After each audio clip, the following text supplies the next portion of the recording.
आज आपको महान आशुतोष भगवान की बातें सुनने को मिलेगी। किस तरह से महान आशुतोष भगवान अपने आप को स्थापित कर रहा है। नीति पर सवाल उठाए जा रहे हैं आशुतोष। साहिल, पहले तो लाइटर नोट पे मैं कहना चाहूंगा कि मुझे लगता है कि जो प्रतिनिधि मंडल हमारा अमेरिका दूसरे देशों में जा रहा है, वो प्रतिनिधि मंडल पहले जो हमारी विपक्ष की पार्टियां है उनके हेडक्वार्टर में जानी चाहिए। पहले उनको तो कन्विंस कर लें सरकार। तो यहाँ पर आशुतोष जी महाराज ये कह रहे हैं कि लोगों को कन्विंस कर ले। किसको? विपक्ष को कन्विंस कर ले। अरे भाई, जो एयर स्ट्राइक पर कन्विंस नहीं हुए, सबूत मांग रहे थे, जो लोग सर्जिकल स्ट्राइक हुई थी तब सबूत मांग रहे थे, ऐसे लोगों को किस आधार पर हम लोग कन्विंस कर पाएंगे? उनको तो पाकिस्तान पूरा थाली में दोगे तो उसमें से भी वो सवाल निकालेंगे। लेकिन फिलहाल कोई बात नहीं, आगे देखते हैं। कि हमने जो कुछ भी किया है उसके ये सवाल उसके जवाब दे दें। आप विदेशों भी है ना उसमें आशुतोष। हाँ, नहीं, मैं कह रहा हूँ आप विदेशों में जाके तो लोगों को कन्विंस करने की कोशिश कर रहे हो, आप अपने ही देश में लोगों को कन्विंस नहीं कर पा रहे। ये अपने आप में बड़ी विडंबना है, जिस पर हमारे ख्याल से चर्चा नहीं हो रही, चर्चा होनी चाहिए इसके ऊपर। देखिए, दो महत्वपूर्ण सवाल है। पहला महत्वपूर्ण सवाल ये है, एक, कि मुझे ये बात बिल्कुल समझ में नहीं आती और मैं आर्मी का। वैसे तो श्रीमान आशुतोष महाराज को कुछ भी समझ में नहीं आता है जो मोदी सरकार करती है, फिर भी ये मान रहे हैं कि इनको कुछ समझ में नहीं आता है।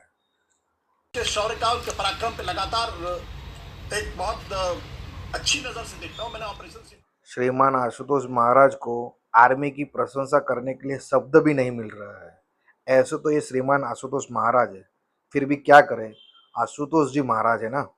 कि मुझे ये बात बिल्कुल समझ में नहीं आती और मैं आर्मी का, उनके शौर्य का, उनके पराक्रम पे लगातार एक बहुत अच्छी नजर से देखता हूँ। मैंने ऑपरेशन सिंदूर का समर्थन भी किया था, पूरी तरीके से समर्थन किया। और मैंने कहा, मित्रों, उपकार मानिएगा, आशुतोष महाराज ने समर्थन किया है, नहीं तो ये हमेशा विरोधी करते रहते हैं।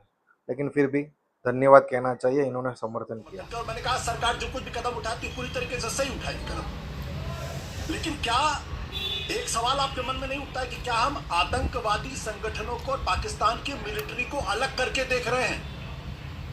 जबकि जब आप सिंधु जल बंटवारे के अंदर भारत का स्पष्ट तौर पे कहना है कि जब तक पाकिस्तान आतंकवादी संगठनों को मदद समर्थन करने देना बंद नहीं करती, तब तक ये ट्रीटी अबेंस में रहेगी। यानी अगर आप इंडस वाटर ट्रीटी को लेकर सामने चलते हैं तो बिल्कुल स्पष्ट है कि पाकिस्तान की सेना, पाकिस्तान पूरी तरीके से आतंकवादियों की मदद करता है। लेकिन जब हम ऑपरेशन सिंदूर करते हैं तो ये डिफरेंस क्यों रखते हैं कि भाई हमने आतंकवादी संगठनों के इंफ्रास्ट्रक्चर को डिमोलिश कर दिया, सेना भी नहीं किया? अरे सेना ही तो उस आतंकवाद की जड़ है। आपको उस सेना को क्या बताने की जरूरत है जिसकी वजह से देश के अंदर आतंकवाद हो रहा है? सरकार ने कहा ना कि हमें एस्केलेट नहीं करना था, पूरा युद्ध के क्यों? तुम्हारी हिम्मत कैसे हो गई? बिना आशुतोष महाराज के परमिशन के आप ये कैसे कर सकते हो?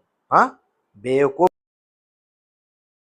स्तर पर हमें एस्केलेट नहीं करना था, हमने स्पेसिफिक बताने की कोशिश की, जैसे बालाकोट के समय किया या सर्जिकल स्ट्राइक के समय पे। यही तो मैं कह रहा हूं, जब तक आप जड़ में मट्ठा नहीं डालेंगे, जब तक आप जड़ को खत्म नहीं करेंगे, तब तक आतंकवाद खत्म कैसे होगा? आप उसकी टहनी काटना चाहते हैं, आप उसके पत्ते काटना।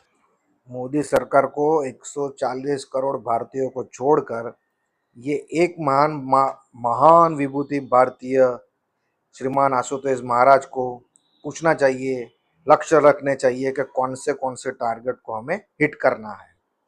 तो मुझे लगता है मोदी साहब को इनको टेलीफोन करके बातचीत करनी चाहिए थी। अरे भाई, हाफिज सईद को मार दिया होता तो मैं मान लेता, मैं जैश मोहम्मद के अजहर मसूद को मान लिया तो मान लेता, मैं पाकिस्तान के मिलिट्री हेडक्वार्टर को डिमोलिश कर दिया होता तो मैं मान लेता। अरे आप मोदी सरकार, भारत की आर्मी क्या कर दिया? कुछ भी नहीं किया भाई। ऐसा कुछ काम करो जिससे श्रीमान महाराज आशुतोष महाराज मान सके, तो कुछ होती है बात यार। आप कुछ भी कर देते हो, कुछ भी कर लोगे तो कहाँ से कोई मान लेगा? आशुतोष महाराज को मनाने की कोशिश करो, तब जाके बात बनेगी। नहीं तो आप कुछ भी कर लो यार, कुछ नहीं मानने वाले कोई। आपको आशुतोष महाराज को मनाना चाहिए, उनको पर्सनली बुलाकर मिलाकर बातचीत करके टारगेट हिट कर कर ही काम करना चाहिए, तब जाकर ही कोई बात बनती है। नहीं तो ऐसे छोटे मोटे कांड को कौन महत्व देता है भाई। अब आतंकवाद क्या है, उसको किस तरह से पहचानना चाहिए, क्या उसकी परिभाषा है, ये सब चीज़ें अब महाराज आशुतोष महाराज आपको समझाएंगे।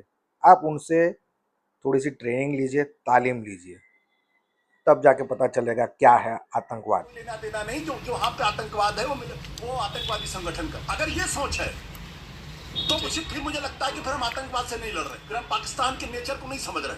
पाकिस्तान हीन आतंकवादियों की जनक है, पाकिस्तान हीन आतंकवादी संगठनों को प्रश्रय देती है, पाकिस्तान ही हाफिज सईद को जिंदा रखती है, पाकिस्तान ही अजहर मसूद को जिंदा रखती है, पाकिस्तान की जमीन से ही जैश ए मोहम्मद और लश्कर तैयबा आते हैं और अटैक करते ये सब आतंकवादी तो अभी अभी सब पता चले हैं सबको, कि जैसे मोहम्मद अटैक करता है, ये अजहर मसूद ऐसा करता है, हाँ, हाफिज सईद अटैक करता है।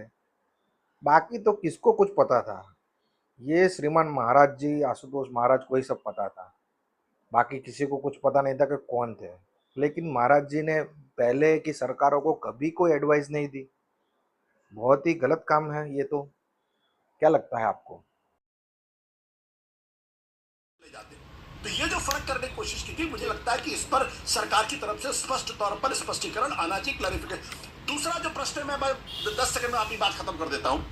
शशि थरूर को लेकर इतना तो मित्रों, देख लिया आपने, ये महान आशुतोष महाराज की वाणी को सुनकर आपको अगर ये वीडियो अच्छा लगा है तो इस चैनल को लाइक कीजिए, इस चैनल को सब्सक्राइब कीजिए और बेल आइकन का बटन दबा दीजिए और इस वीडियो को शेयर कीजिए। हम दोबारा से आपको ऐसे ही नए वीडियो लाकर बताएंगे।